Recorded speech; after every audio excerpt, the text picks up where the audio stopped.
খেলা হবে, কি হবে? খেলা।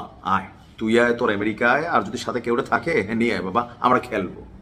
যদি আরবরাও তোমাদের পক্ষে দাঁড়ায় আমরা খেলবো, এমনকি আরবদেরকে বড়ানোর জন্য যা যা দরকার ইরান সেই ব্যবস্থা নিবে। দর্শক, সকল ইতিহাস রেকর্ড ভেঙে এক অনন্য উচ্চতায় যখন ইরান উঠেছে, তখনই আমরা দেখলাম যে যুদ্ধবিরতির কথা শোনা গেল।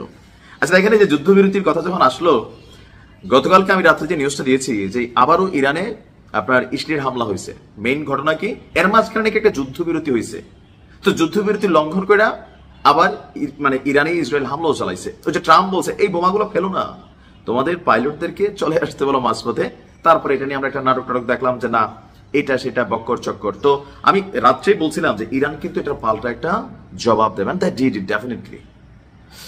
ইরান থেকে ষষ্ঠ মানে এখানের যে তারা ক্যাপশনটা ক্রিয়েট করেছে, ষষ্ঠ সতর্কতা জারি ইসরায়েলে। অলরেডি প্রায় 20-এর অধিক হামলা চলেছে। গতকালকের এই ঘটনার জের ধরে ইরানে আপনার যথেষ্ট পরিমাণ ক্ষেপণাস্ত্র হামলা চালিয়েছে ইসরায়েলে। রাজধানী তেল আবিব সহ বন্দরনগরী হাইফা সহ আরো বেশ কিছু জায়গায় একযোগে এই ক্ষেপণাস্ত্র ছোড়া হয়েছে। ইরান থেকে আরেকটি ক্ষেপণাস্ত্রের ঢেউ শনাক্ত করেছে ইসরায়েলি বাহিনী। এই কারণে তাদের দেশের জনগণকে গভীর রাতে নিরাপদ আশ্রয়ে সরে যাওয়ার জন্য নির্দেশনা দেওয়া হয়েছে এবং দেশটিতে ষষ্ঠবারের মতন আপনার এ ক্যাটাগরির আরো একটা সতর্কতা জারি করেছে। কাতার ভিত্তিক গণমাধ্যম আল জাজিরার প্রতিবেদনে বলা হয়েছে যে ইরানি ক্ষেপণাস্ত্র ঢেউয়ের মধ্যে ইসরায়েল তাদের দেশের জনগণকে বোমা আশ্রয় কেন্দ্রে অবস্থান করতে বলেছে। অপরদিকে দক্ষিণ ইসরায়েলের আপনার আরেকটা শহর যেটার নাম হচ্ছে শেভা, এই সেবা শহরেও একটি আবাসিক ভবনে ইরানের ক্ষেপণাস্ত্র আঘাত এনেছে এবং কি নগদেই 3 জন পটল তুলেছেন, মানে ওই পারে চলে গেছেন।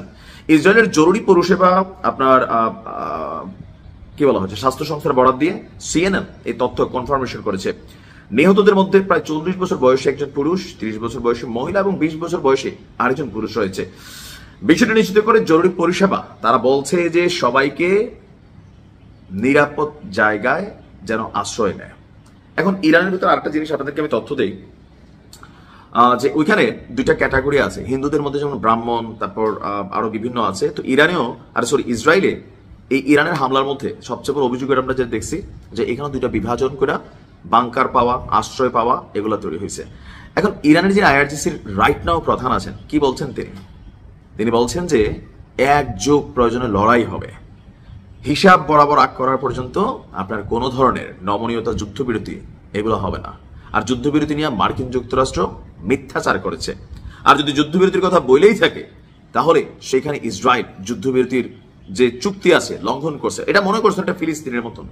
আপনি দেখেন না যে ফিলিস্তিনের যুদ্ধবিরতির নাম দেয়া যখন মানুষগুলো আসে, খাবার নিতে আসে বা একটু বাড়ি ঘরে আসে, আবার এদেরকে শেষ করে দিছে। ত্রাণের নাম দিয়ে আন্তর্জাতিক সংস্থাগুলো ত্রাণের জন্য 2 ট্রাক পাঠাচ্ছে, সেখানে ত্রাণ নিতে আসার পরে আবারও দেখলাম আমরা একই ঘটনা। তো আমার মনে হয় যে এবার আর ঝুঁকার সুযোগ নেই, লম্বা চূড়া অ্যাকশন নিতে হবে। ভালো থাকুন।